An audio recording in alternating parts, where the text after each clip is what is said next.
What is going on? It is Saturday. Happy Saturday. What's happening? We got 600 cubic meters of concrete to pour today in a suspended slab. 2 pumps, 56 meter right here. Obviously the 47 is going to roll in a couple hours and set up over on a reshored suspended slab. So we're going to get this this thing finagled in place here.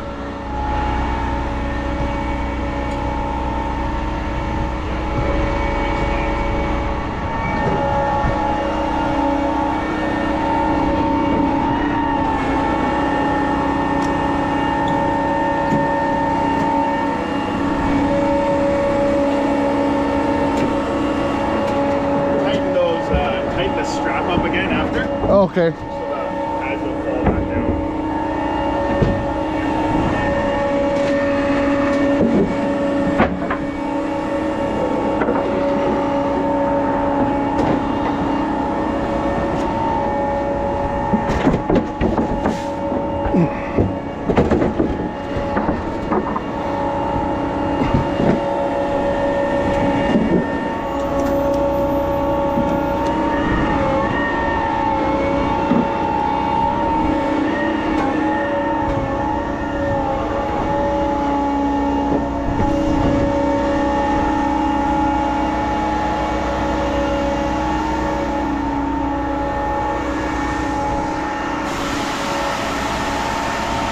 Oh, you can hear there's Mike dumping the airbags.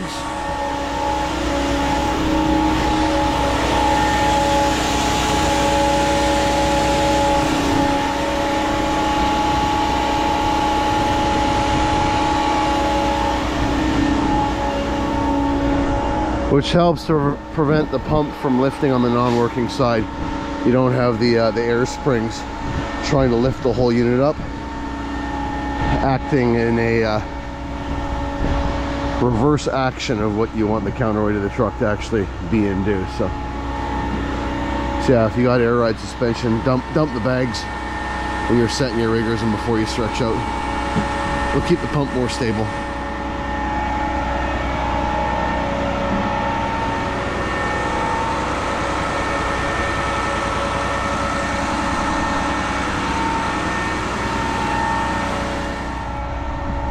See what I brought you? The water prime video with Landon and Maury and Hunter. They're getting eaten up in the comments. This morning some guy referred to Maury as the old guy. I'll put a link to the video up top somewhere. That's Landon, who ran the 57 meter in the previous video I did where they water primed. That's one of Mike's good buddies. But today, no water prime today, sir. Kickstart. And we're gonna put it through in a Z too, right? Yeah. You always prime out in a Z? Okay, perfect. Do you want to see how to work the kickstart? I'll show you how to work it.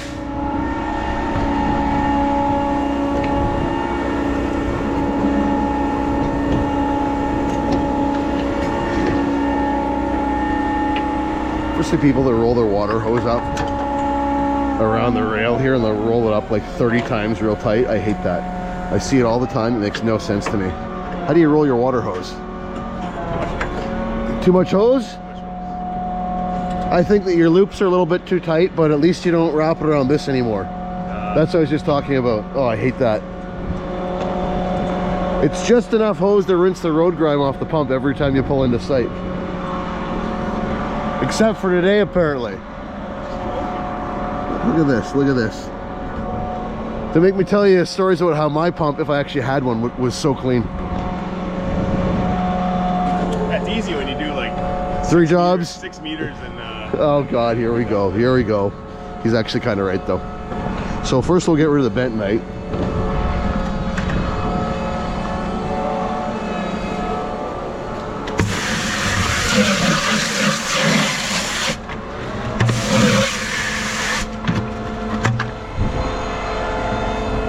Started with a clean bucket so you don't get accused of cheating.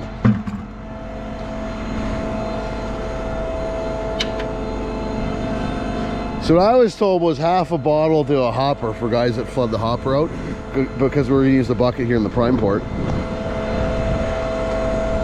Poke a little hole in the top, 3 little squirts. Oh, it's a little thick. There you go. I want to make a reference here, but I won't. So anyhow, that's about 1/3 of a bottle. Keep it PG for the kids.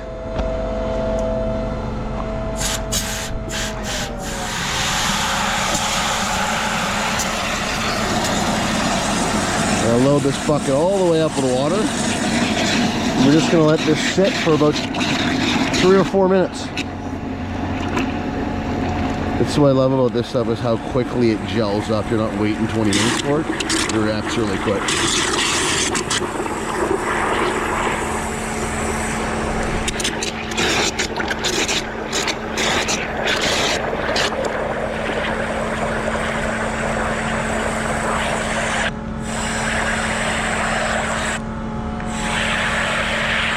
That's all it takes.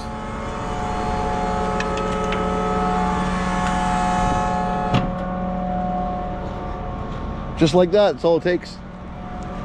1/3 of a bottle, 1/4 of a bottle to 5 gallons of water.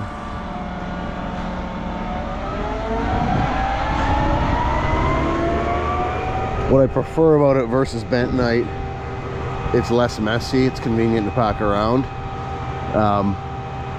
From what I've seen, it doesn't completely destroy the concrete like bentonite does in terms of contamination for that first bit of concrete out of the boom.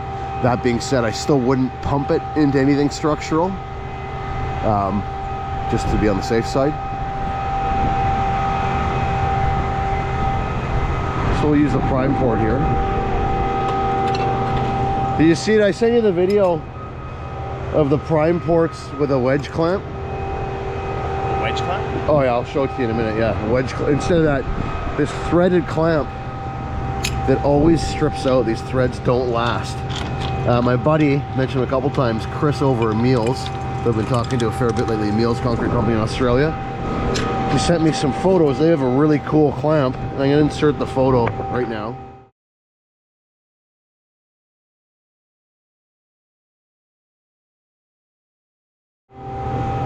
They have a really cool clamp, as you can see, that has a wedge on it, so you're not messing around with these threads all the time, because these threads just don't hold up.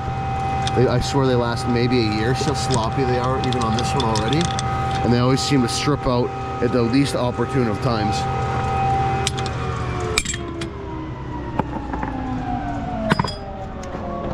That clamp right there.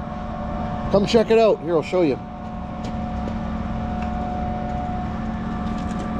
Oh my God. See that? So instead of messing with the threads, 300 bar clamp. Yeah, just a little wedge. Yeah, it'd be so much quicker and easier, and then you don't have to worry about those bloody threads all the time. Yeah, it's like they don't last. What do you say? Once a year you replace them? Well, not my one, but take a little. But even those are sloppy, right? Yeah, I like the wedge. We're gonna have to source some of those. Another pro tip from the guys over at Meals. They've been extremely helpful, sharing information and whatnot. Super good guys, so big thanks to them. Shout out to them. Still a little thin. I didn't use much today. I used even a little bit less than I normally do. I find we have better luck. I've had better luck mixing a little bit on the thin side. I think, guys, are areas where you're using rockier mixes, heavier rock and whatnot. Maybe you'd want a little bit thicker to keep that rock from segregating. But with our stuff, it's really all about the sand. So a little bit wetter to keep the sand from sucking all the moisture out of it seems to be the ticket. So I was ready to pry bar your. Oh, you just loosen it off. We were at the show in Toronto, and Dan changed out the swivel without even removing the elbow. He rips it right out and then jams it back in with a screwdriver. It works. It's pretty butch looking, but it actually worked pretty good in a pinch on site. I wouldn't say it's best practice, but it was definitely quick and effective. I meant to do it the other day actually when we were at Holland, but I forgot grease. Oh, that's why she's stiff, because you're plugged into line the other day. So all it takes is one line job and the tip swivel's grouted to shit. Now Dan and I were having a discussion. I'm telling Dan these grease nipples are completely useless. All they do is apply grease to the outside of the rubber and hydraulic pressure and squeeze it tighter on the flanges on the elbow and actually make the problem worse. They don't get the grease where you want it to go. I don't even know why they put those on there. What does everybody in the comments section think? But I think they're a giant waste of time. And I don't even grease the outside of the rubber because it just gets sticky. I'll use a thin film of like silicone grease is ideal, or even Vaseline. But I don't grease the outside diameter of the gasket. I just don't do it. Just talking about how this air cuff setup sucks compared to the fabric conform one. This big freaking bulky unit with a Y valve splitter and oh my god. Yeah, the fabric conform one is so much nicer. Let's see the, oh yeah, there we go. It might thicken up a little bit more, but that's good. It's kind of where we want to be.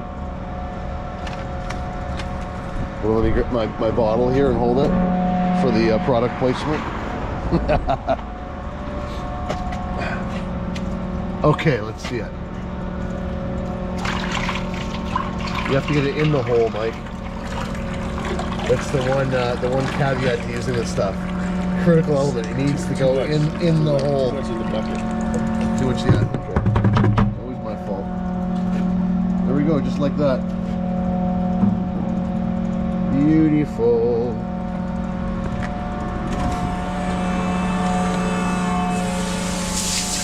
What if it plugs up? Then what?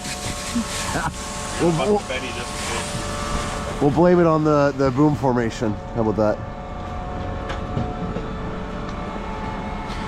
So I was having a mini debate with Landon. See, he was priming through in a kind of a goofy A-frame, and I said I like to prime through in a Z because then the only section that's empty when you stretch out is the last section. Everything else is nice and full. He rebutted with, yeah, but then it takes too long to stretch the boom out. He runs a goofy puck. I think it's pretty much a mirror image of yours, other than the fact that it's not a putz. I'm way shorter on the back end. Way shorter on the back end? Yeah. 2.5 feet each side. This pump is 2.5 feet shorter than his? Yeah. Really? Like,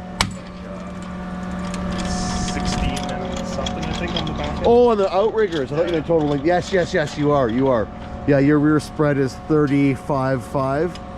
If it were the American version, it'd be 33.5. But our outrigger is a little bit, you can almost see it when you look.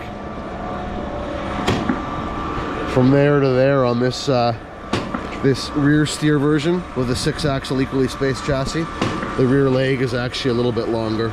On the regular Tridem steer, Tridem drive, the leg stops about there. Ours is a little bit longer, so it ends up making it a little bit wider in the back. But yeah, we're 35.5 rear footprint on this one. Fun fact, when this pump first came to the North America market, it was 41 feet wide in the back. Reason being, the European market and other parts of the world, they actually have this pump on a 4-axle chassis, less counterweight, wider spread needed. So we had a discussion with Putz asking if they could narrow the footprint down, and the engineers looked at things and did some calculations, and yeah, they were able to narrow it down significantly.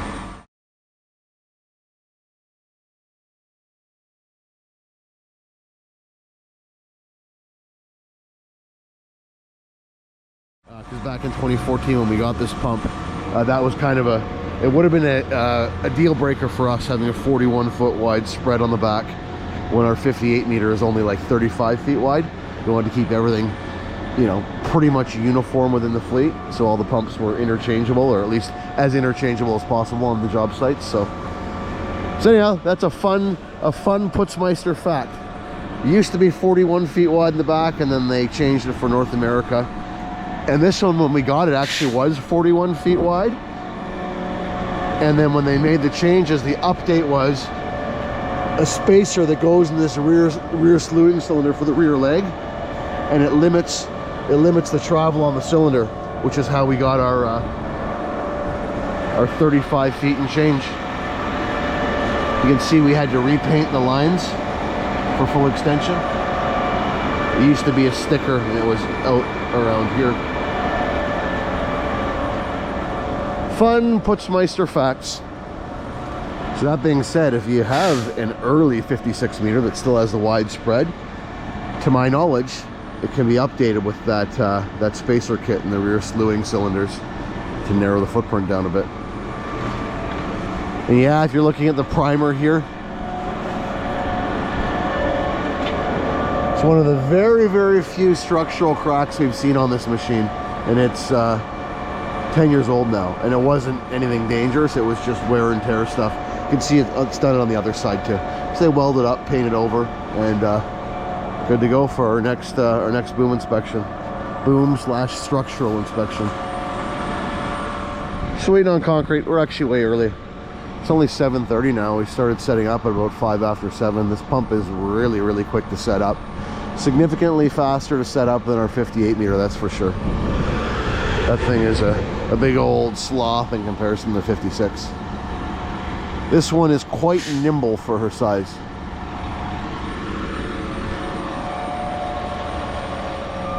Here we go.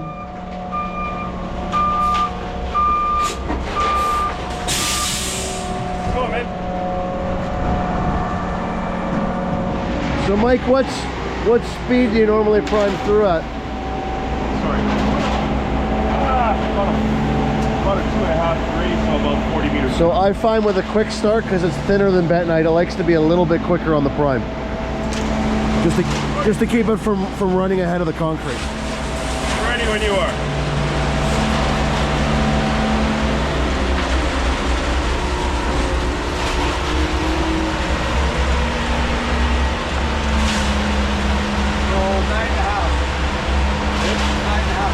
Perfect.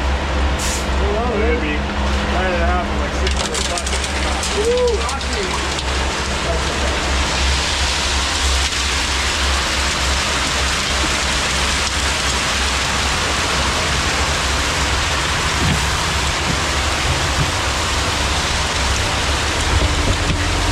Here we go.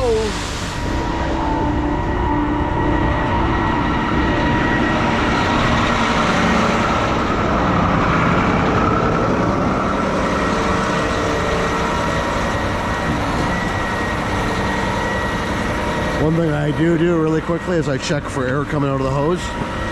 Yeah, we got it. And I know there hasn't been a sponge or debris or anything left in there. Air is coming out, concrete is displacing it. That's what we want.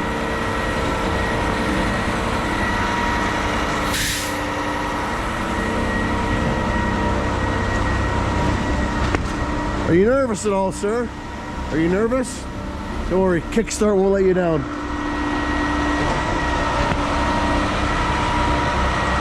Put the camera down right here and get away.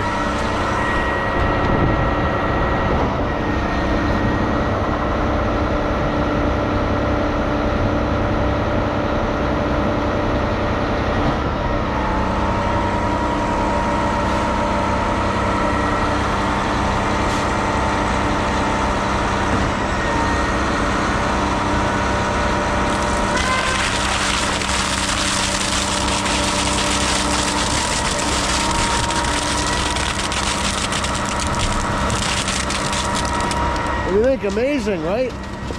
No crunching, no nothing. You want me to give you a couple bottles? Sure. Ah! I think we got a believer. We got another convert. Yeah, no, flew right through in a Z. I think that's better than Maury and Landon's water prime, I would say. Yeah, it happens when you have shitty pumps. Oh, wow. The gloves are off. He doesn't really mean that. He's just giving them a hard time because they're his buddies. And Mike thinks that his pump is the greatest pump in the world ever. The bestest. And actually, arguably, this pump has been really good. Really good.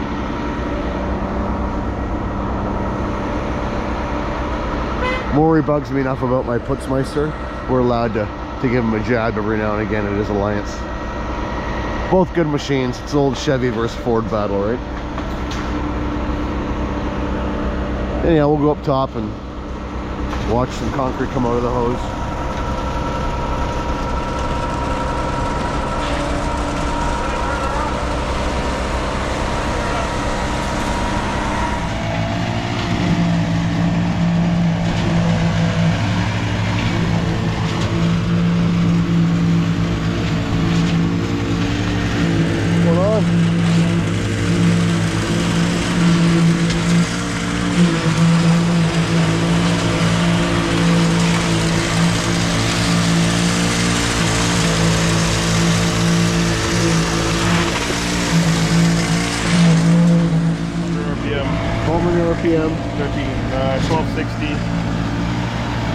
It is quieter than the Alliance for sure. Is that all it is? 1260?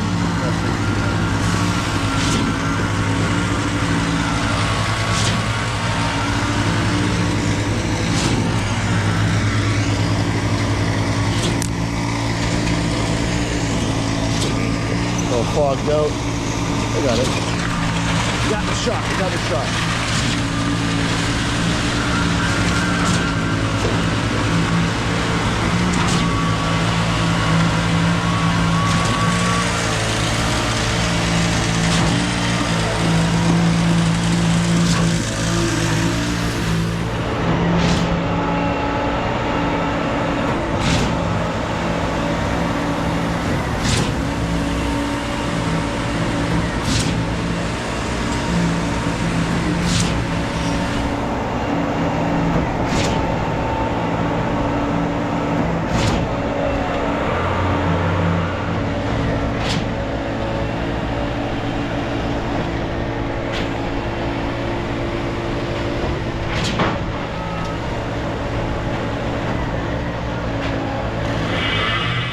Okay, so the plan here is over on the suspended slab, which has been reshored right underneath where the outrigger pads are here, as well as where the outriggers land on the other side. We're going to bring the 47 meter pump in, and he can pick up whatever Mike from the 56 meter doesn't reach, and then some. So we're only getting 80 meters an hour here, so there's no point starting both pumps right out of the gate. So Mike's gonna get a little bit of volume down. What I thought was those guys, the placers would put in a base layer and then come back and do a top up. And when Mike was on the top up, he'd only need 4 loads an hour, and the other 4 loads could come over to the 47 meter here, and he can do some of the beams and start working on this side. But it looks like they're topping up all at once. So that'll change our plan a little bit. I'm not sure exactly how we're gonna coordinate this now. They might just stretch that 47 out and work both pumps placed at the same time. I'm not sure. We'll see how that goes. Anyhow, so this has been reshored. See the points here, the marks for a 47 meter specifically. So he'll roll right in. We'll set up right on the pads. And maybe when I get a chance, I'll go down underneath the suspended slab here and I'll show you what that reshoring looks like. My buddy told me best advice I ever got: when you don't want to film is when you should film. So this pump is supposed to be back on the site in half an hour from now, but we can't get RPM control. Fire it back on the radio remote first. I want to see what it's doing. My first resort is almost always just to plug in the cable remote and see if that fixes the problem. But I first want to see what it was doing.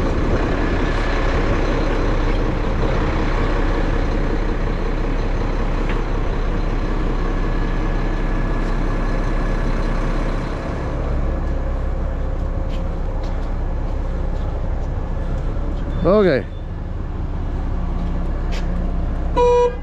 Okay, so it doesn't idle up.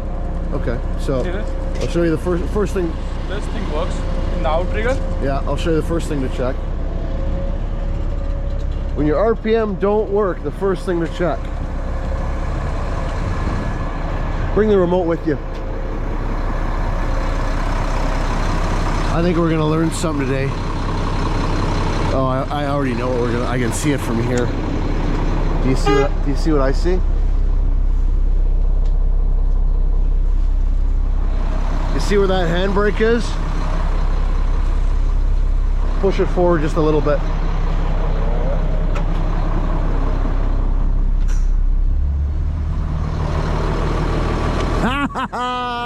You learned. Okay, and I'll show you the other one. So it's usually almost always either that or here's the other one. See this finger switch? Yeah. Right? It lets the computer know when the clutch is disengaged. Sometimes you can get knocked to the other side of that. So always check that that's where it's supposed to be too. There you go. No, if you never... You got the caption now. Yeah, if you've never seen it before, you wouldn't know. And we did not stage this. This is the real deal. And you want to know how to plug in the cable remote. You know that it's black and white, right? You probably don't even know what that means. Yeah. Tap, tap, tap.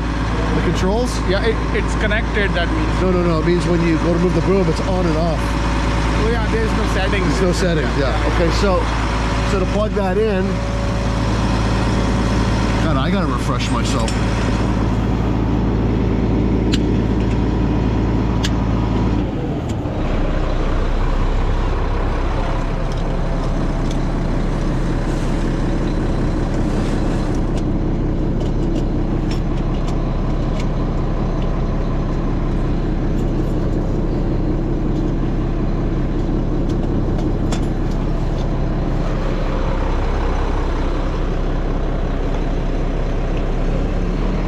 Yeah.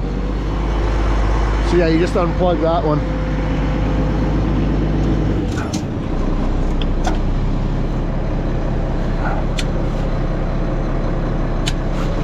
Okay. There you go, you're welcome. Thank you. You made me feel smart for the day. Okay, we'll see you there. Okay, back to the job site. I'm happy. I'm happy it was something small. It's always something small. Our job is like 10 minutes from our yard, so that's why I figured it's easier just to run back. But yeah, always check the handbrake first. If it's not that, check the finger switch on the clutch. If that handbrake is bumped even the tiniest little bit, that'll do it.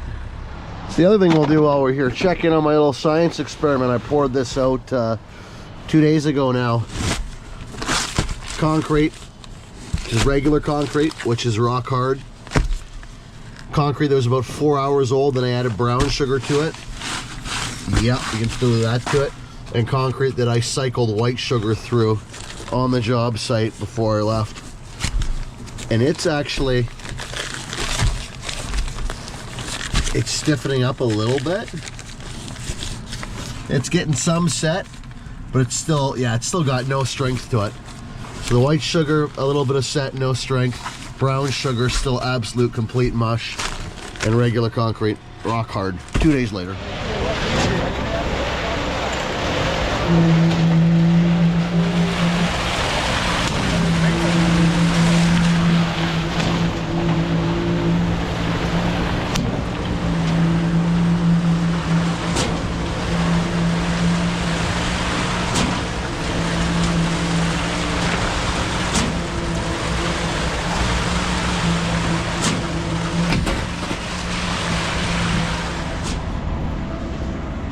Here we go. Okay, they loading you up? Yeah. Here, I'll show you something.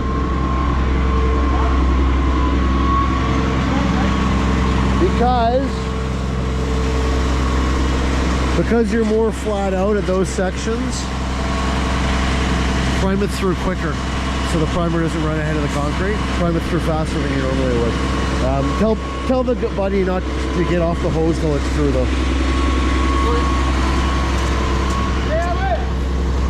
Buddy, stay away from the hose. Okay. Give her a little bump on the RPM.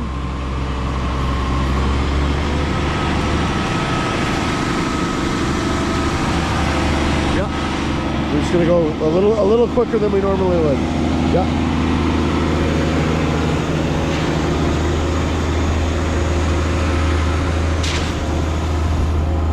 Look at that. It's through. It happened so fast I missed it. Beautiful.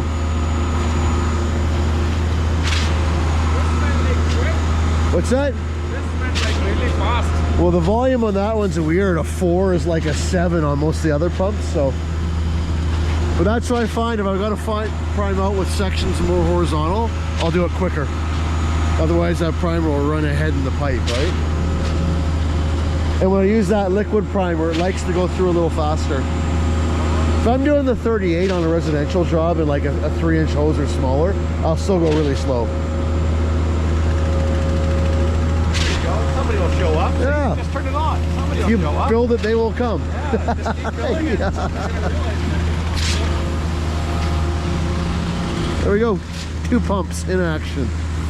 Unfortunately, we don't...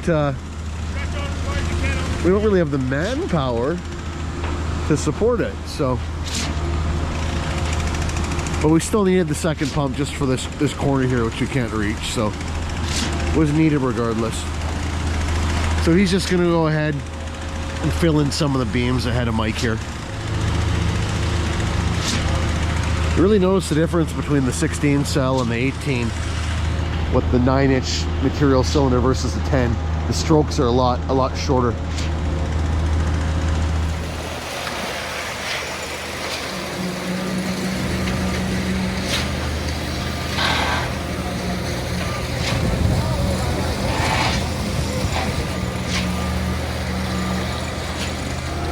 Okay, as promised, let's head down below and check out our reshore points. Now, we've set up here several times before. We've checked it. There's full paperwork, full engineering behind it. Never just take somebody's word. Absolutely never. Okay, so here's the reshore down below. This is our driver's side rear outrigger.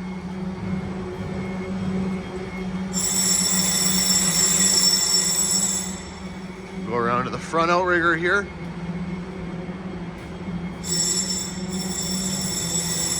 Driver's side front. We go to passenger side front outrigger. You can see how dense the shores are in the area where the outriggers land. And then passenger side rear outrigger. So yeah, they did a pretty intensive job of this. No corners cut, that's for sure. Like I said, never take anybody's word for it. Come down and make sure the shores are in place. I've had sites tell me that they've reshored, and you come down and it's a couple of 4x4s, literally a couple 4x4s just loosely wedged in there. Absolutely horrendous. So engineering paperwork, and come down and check out the locations for yourself to verify. Look at that, the sun even came out, or at least it's trying to. Wonderful.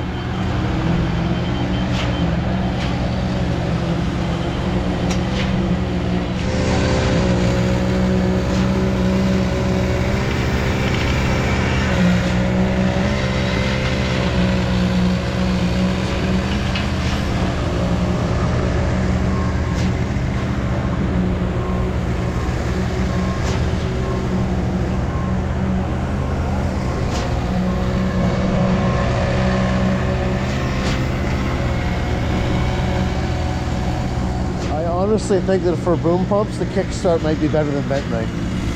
Huh? So I honestly think that for priming a boom, that kickstart might be better than vent knife.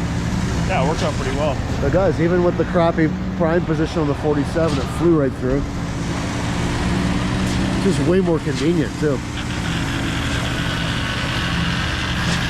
It's like $6 a bottle, 3 primes per bottle. $2 though. Yeah, $2 a prime. And if it doesn't totally wreck the concrete, that's a bonus too.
Looks like you need a bigger pump, sir.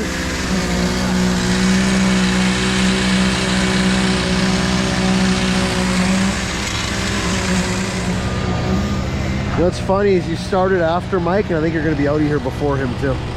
I'm pretty sure.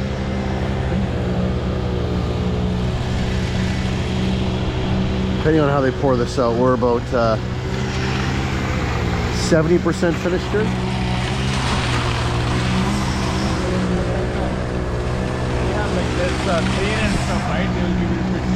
Oh yeah, they got a bunch of slopes there on the mezzanine. Yeah, they've obviously got to pour from the pump back out this way. You know what? No, they probably will finish it out with you then, maybe. Who knows? I guess you're out of reach though too, so they don't really have a lot of options.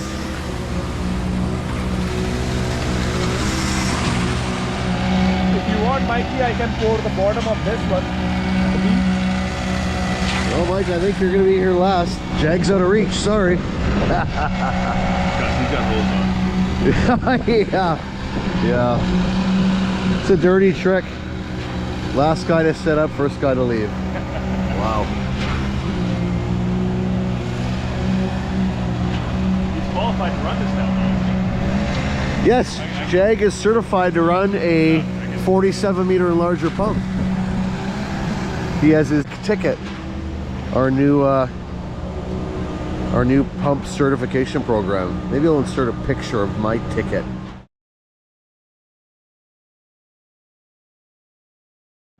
It's like ACPA card, but several steps further than that. So it is the old written test. It's a little bit more in-depth written test, but now there is a practical component. So once you've done your written test, you have to do, I believe, a certain amount of hours of service, and then you go out with a they're actually all retired pump operators. They work for a third-party engineering firm, and they come out with you for the day, and their little checklist to make sure that you're safe and competent to operate the machinery. And once you pass that assessment, then you're certified to pump concrete in the province of British Columbia. As of January 1st, 2024, all pump operators must be certified by law. What's going on, buddy? Which I'm actually fully on board with, because it was absolutely ridiculous that you could go out, never having seen concrete in your life, buy a pump and be out pumping the same day if you wanted to. So I'm not big on a lot of regulation with most things, but our industry, in my opinion, in our area, most certainly needed it. Is the program perfect? No, but it's definitely come a long ways, and they've done a great job with it, and it's getting there. In my opinion, it's a very, very good thing. So yes, it's an added cost to the pumping companies, e.g. myself, but I just think it's better for the industry all around. It's a small cost in the grand scheme of things, in my opinion.